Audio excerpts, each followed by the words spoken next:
as much stagger damage output as possible. So it's good to have this, because if we get the Lady Luck Barrage amp, it's going to be doing even more damage. 30% more stagger damage. After dodging to an attack, your next attack deals 100% extra stagger damage.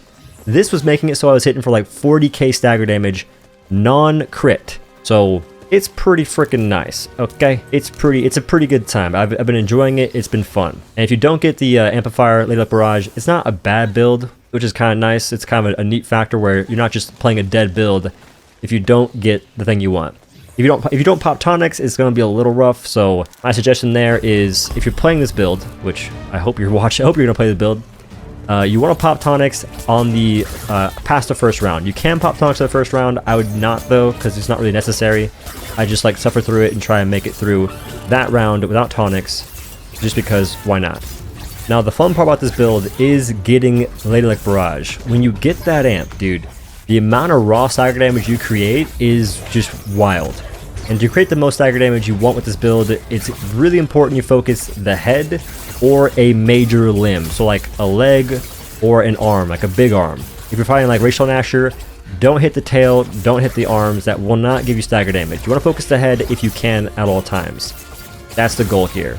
And when you go between rounds, you want to throw your axe at a wall or something, and then pop potion before going into the next round. Like right before aggroing the next behemoth, you want to pop potions and make sure they're ready to go. That's sort of like the playstyle of the build, and that's what you want to be doing the whole time. And other than that, man, aim for the head, deal as much stagger damage as you can, and just get freaking crazy with it. Now, in closing, I'll say that whoever the heck is aiming these cannonballs is trash, dude. This guy can't aim. I've been saying it since the freaking amp came out. This guy is not a gamer. He needs gunners when he's operating the freaking cannonball gun. Like, oh my gosh, if he could aim, it'd be so much cooler.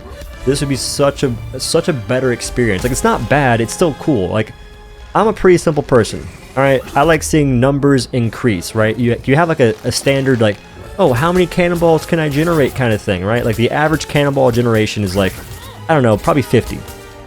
And then you do some crazy stuff and you just generate like 400 or something, close to 400.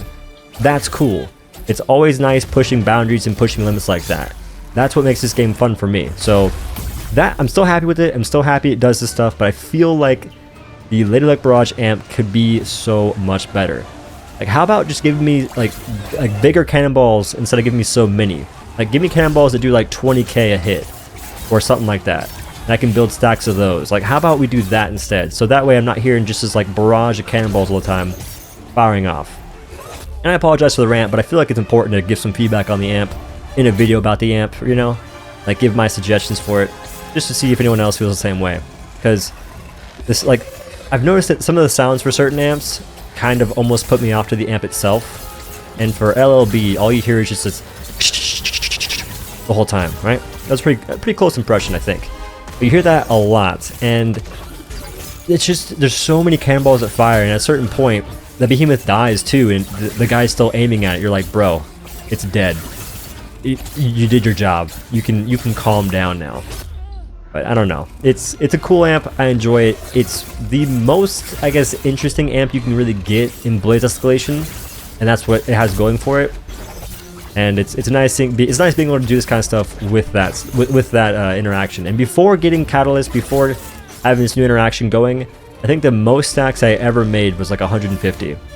And then now in like a couple games of playing, I made like freaking 380 something stacks, 389, something like that, and like 100 or 200 average like the rounds prior. It's just crazy. I don't know. Like, I hope you guys enjoy this kind of stuff. I hope you guys enjoy the rants, I guess, just to talk. But I feel like y'all should really try it out, see what goes down, mess around with it. Definitely try not to go broke like I did. I freaking ran out of rams. That wasn't very fun, but it happens. Par for the course, I guess. Trying to be a content creator for this game, it's expensive, man. Like, people always ask me, like, how can I support you? It's like, bro, just send me rams, please. I'm broke. It'd go a long way in fueling my aethertonic addiction. Speaking of which, dude, I'm actually just ranting here, so I might include this, I might not, who freaking knows. But I really want them to fix this Aether Drive tonic stuff, because I have another build for the hammer coming out, that is kind of like the same thing here, except I'm doing it in public hunts or regular hunts, and it's just like stagger lock city, dude. Getting like the behemoths don't get up for the most part, so expect that to happen sometime soon. Audio's recorded for it, but A3 Draconic still don't work, and I've been saying it in like the past couple videos, but I'm mad, bro. I want to be a warlock. I want to be a mage. Let me do mage builds, but the game won't let me. So yeah, it's just I think I'm done ranting. But yeah, I'm really waiting for A3 Draconic to be fixed so I can actually do that kind of stuff. Enjoy a different playstyle.